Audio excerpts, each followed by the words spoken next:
Palo-palo na! Hello mga mawe!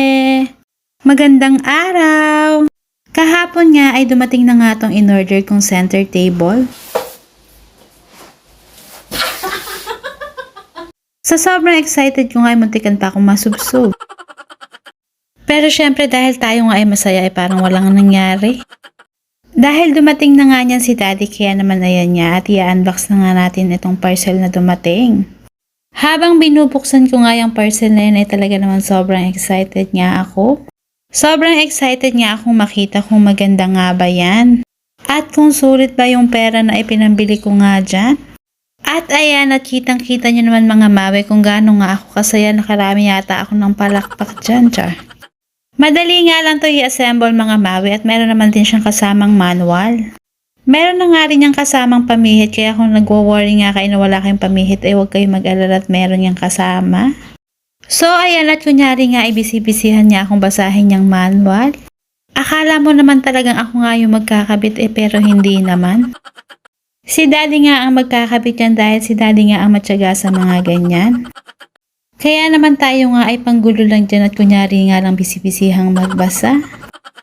So ayan at nag-uumpisa na nga si Daddy na mag-assemble. Sobrang madali lang din naman yan mga mawing ikabit dahil wala pang 30 minutes yata or 30 minutes lang namin yung kinabit. Yang paa pa nga lang ang kinakabit ni Daddy pero tingnan nyo naman ang mga ngiti namin.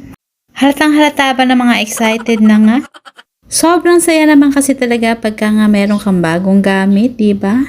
Sobrang saya nga namin ni Daddy dahil unti-unti nga ayan at natutupad na nga namin yung mga pangarap namin. Sobrang sarap ngang makita yung mga bagay na naipupundar mo. Ayan at malapit na ngang mabuo ni Daddy. Alam nyo bang mura ko nga lang tong nabili mga mawe? 600 pesos nga lang namin tong nabili sa Orange App. Masasabi kong sobrang ganda at sobrang sulit naman mga mawe dahil makapal naman itong kahoy niya. Magandang klase na rin talaga siya mga mawe.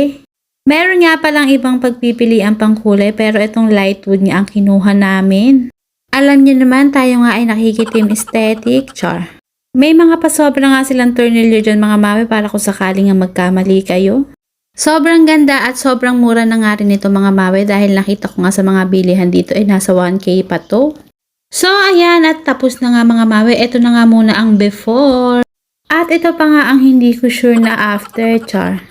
Inilipat ko na nga rin pala yung salamin namin dyan. Ganyan nga ang itsura pag nakasenter ang table.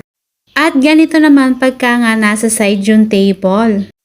Sa tingin nyo mga mawe, saan mas maganda pag nakaside pa or nasa center?